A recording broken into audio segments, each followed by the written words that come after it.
अंदर मेरे लिए नफरत है, आपके अंदर मेरे लिए गुस्सा है, आपके लिए मैं पप्पू हूँ। दोस्तों, जैसा कि हम सभी जानते हैं, आज के समय में राजनीति के क्षेत्र में किसी एक पार्टी का सबसे ज्यादा बोलबाला है और वो पार्टी है भारतीय जनता पार्टी।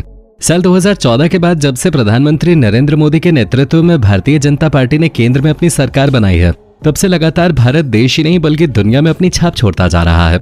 हर क्षेत्र में प्रधानमंत्री नरेंद्र मोदी के नेतृत्व में नए कीर्तिमान बनाए जा रहे हैं।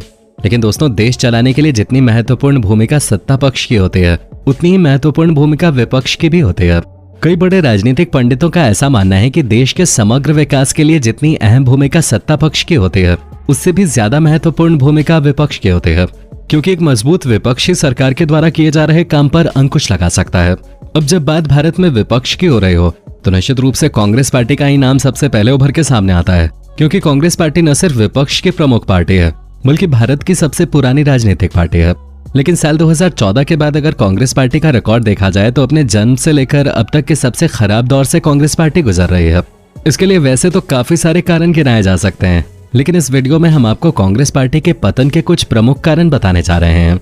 ऐसा भी कह सकते हैं कि अगर कांग्रेस पार्टी इन चीजों को बराबर कर लेती है तो हो सकता है आने वाले समय में उनके युवराज राहुल गांधी प्रधानमंत्री की कुर्सी पर बैठ जाएं। तो आइए जानते हैं इस पूरी वीडियो में कि आखिर कौन कौन सी गलतियां कांग्रेस ने कर दी जिसके कारण कांग्रेस पार्टी के दिन खराब हो गए। दोस्तों, राजनीति का एक प्रमुख सिद्धांत है कि अगर आप सत्ता में आना चाहते हैं तो आपको न सिर्फ अपने विकास का रोड मैप जनता के सामने रखना पड़ता है, बल्कि विरोधी पक्ष के नेताओं की कमजोरियां भी लोगों के सामने रखनी पड़ती हैं। जब नरेंद्र मोदी ने साल 2014 के लोकसभा चुनाव में भारतीय जनता पार्टी की कमान संभाली, तब प्रधानमंत्री नरेंद्र मोदी हर सभा में जाकर कांग्रेस पार्टी के द्वारा किए गए कुकर्मों को उजागर करते थे, जिनमें से सबसे प्रमुख था कांग्रेस का परिवारवाद। जी हाँ दोस्तों, परिवारवाद यानी नेपोटिज्म। प्रधानमंत्री नरेंद्र मोदी और भारतीय जनता पार्टी के सभी नेता कांग्रेस पार्टी पे हमेशा से ही परिवारवादी होने का आरोप लगाते आ रहे हैं, क्योंकि कांग्रेस पार्टी के इतिहास से लेकर अब तक की पृष्ठभूमि को देखा जाए तो जब जब कांग्रेस का नाम आता है तो स्वाभाविक रूप से गांधी परिवार का नाम मुंह पे आ जाता है। अगर प्रधानमंत्री पद के लिए दावेदार का भी नाम ऊपर लाना है तो कांग्रेस पार्टी को गांधी परिवार के अलावा कोई और नाम ध्यान में नहीं आता है। जैसे तैसे एक मनमोहन सिंह को कांग्रेस पार्टी ने प्रधानमंत्री बना दिया था, लेकिन सभी जानते हैं कि मनमोहन सिंह का रिमोट कंट्रोल गांधी खानदान के हाथ में ही था। मनमोहन सिंह के बाद थोड़ी बहुत उम्मीद थी कि अब कांग्रेस के खेमे से किसी नए चेहरे को प्रधानमंत्री पद का दावेदार बनाया जाएगा, लेकिन ऐसा नहीं हुआ और कांग्रेस के युवराज राहुल गांधी को ही प्रधानमंत्री पद का दावेदार बना दिया गया। यही कारण था कि परिवारवाद का ठप्पा कांग्रेस पार्टी के ऊपर हमेशा हमेशा के लिए जम गया। राहुल गांधी के नाम को कांग्रेस पार्टी ने उस समय से तवज्जो देना शुरू कर दिया जब साल 2007 में राहुल गांधी को नेशनल यूथ कांग्रेस का प्रेसिडेंट बनाया गया। आपकी जानकारी के लिए बता दें कि साल 2007 के पहले कांग्रेस पार्टी में ऐसा कोई पद नहीं होता था, लेकिन राहुल गांधी को इनडायरेक्टली प्रमोट करने के लिए इस पद को बहाल किया गया। इतना ही नहीं बल्कि कुछ समय बाद कांग्रेस पार्टी ने राहुल गांधी को अपने पार्टी के वाइस प्रेसिडेंट का ताज पहना दिया। बता दें कि वाइस प्रेसिडेंट वाली पोस्ट भी इससे पहले कांग्रेस पार्टी में नहीं हुआ करते थे, लेकिन कांग्रेस के द्वारा साफ तौर पे ये जाहिर कर दिया गया था कि आने वाले समय में राहुल गांधी ही कांग्रेस के अध्यक्ष बनाए जाएंगे। हालांकि कांग्रेस के अध्यक्ष सोनिया गांधी ही बनी रहीं। कांग्रेस की कमान राहुल गांधी के हाथ में होने की वजह से कांग्रेस के कई बड़े नेता नाराज दिखाई दिए। जब जब देश में चुनाव आते हैं तब तब कांग्रेस का नेतृत्व थोड़ा लड़खड़ाया हुआ दिखाई देता है। राहुल गांधी के बिना किसी वजह विदेश यात्रा पे चले जाना और पार्टी के पूरे तंत्र को अपने हाल पे छोड़ देना भी एक प्रमुख वजह रहे, जिससे उनकी पार्टी बिखर गए। वहीं दूसरी तरफ भारतीय जनता पार्टी के लिए ये बात काफी फायदे वाली साबित हुई कि राहुल गांधी कांग्रेस के अध्यक्ष बन गए, क्योंकि राहुल गांधी की उल्टी सीधी हरकतें और उनके बचकाना बयान एक तरह से भारतीय जनता पार्टी को ही फायदा पहुंचाते थे। आपके लिए मैं पप्पू हूँ, आपके लिए मैं पप्पू हूँ, गाली दे सकते हो। अगर बात की जाए सोशल मीडिया का इस्तेमाल करने की, तो भारतीय जनता पार्टी की ओर से राहुल गांधी के बयानों को लेकर इस कदर उन्हें ट्रोल किया जाता था। इस साइड से आलू डालो, उस साइड से सोना निकालो। कि अब राहुल गांधी की बातों को खुद उनके नेता भी सीरियसली नहीं लेते। किसी भी संगठन को चलाने के लिए ग्राउंड लेवल पे उतर के मजबूती से काम करना पड़ता है, लेकिन राहुल गांधी ने पार्टी को संभालने की जिम्मेदारी पूरी तरह से ट्विटर को दे रखे थे। यानी एक तरह से राहुल गांधी समझते थे कि रोजाना सत्ता पक्ष के खिलाफ कोई ना कोई ट्वीट करने से उनकी पार्टी मजबूत हो जाएगी।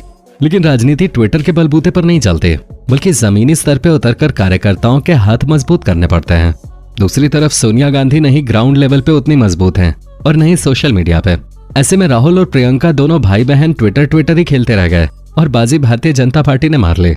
लेकिन अगर बात की जाए भारतीय जनता पार्टी के नेताओं की, तो भारतीय जनता पार्टी के नेता ग्राउंड रूप से लेकर अपने सभी कार्यकर्ताओं के हाथ मजबूत करते दिखाई देते हैं। भारतीय जनता पार्टी के नेता पार्ट टाइम पॉलिटिक्स नहीं करते, बल्कि फुल टाइम के लिए राजनीति में समर्पित दिखाई देते हैं। कांग्रेस पार्टी के कमजोर होने के पीछे एक और बड़ा कारण दिखाई देता है और वो कारण है मुस्लिम तुष्टीकरण। जब कांग्रेस पार्टी की नींव रखी गई थी तब देश गुलामी के गर्त में था। उस समय कांग्रेस पार्टी से हर जाति, पंथ और संप्रदाय के लोग जुड़े हुए थे। लेकिन देश आजाद होने के बाद जैसे ही कांग्रेस पार्टी की कमान नेहरू गांधी परिवार के हाथ में आई तो कांग्रेस की तरफ से मुस्लिम तुष्टीकरण का ऐसा दांव चला कि अब कांग्रेस का नाम लेते ही लोग इस पार्टी पे मुस्लिमवादी होने का आरोप लगाते हैं। कांग्रेस के नेताओं के भी कई सारे बयान इसी ओर इशारा करते हैं। कांग्रेस के प्रधानमंत्री रह चुके मनमोहन सिंह ने तो खुले मन से ये बात कही थी कि देश के संसाधनों पर पहला अधिकार अल्पसंख्यकों का है। Are several rights that are intended to protect the interests of all religious minorities. इतना ही नहीं बल्कि हाल ही में गुजरात कांग्रेस के अध्यक्ष ने भी मनमोहन सिंह की उसी बात को दोहराया और कहा कि भारत की तिजोरी पर पहला अधिकार अल्पसंख्यकों का है। कांग्रेस पार्टी के कई नेताओं ने मुस्लिम तुष्टीकरण के चलते कई बार आतंकवाद और आतंकवादी गतिविधियों पे भी अपनी चुप्पी साधी। कांग्रेस के कुछ नेता तो आतंकवादियों के नाम के आगे साहब और जी लगाकर संबोधन करने लगे। इतना ही नहीं दोस्तों, बल्कि एक बैठक में राहुल गांधी ये भी बोल चुके हैं कि कांग्रेस मुस्लिमों की पार्टी है। कांग्रेस के नेताओं के मुस्लिम तुष्टीकरण वाली ये नीति लोगों की आंखों में खटकने लगे और इसी का फायदा भारतीय जनता पार्टी ने उठाया।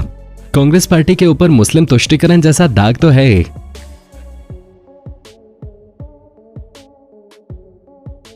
लेकिन साथ ही साथ कांग्रेस के कार्यकाल में शासन प्रशासन में बढ़ता हुआ भ्रष्टाचार भी चरम पे पहुंचने लगा था।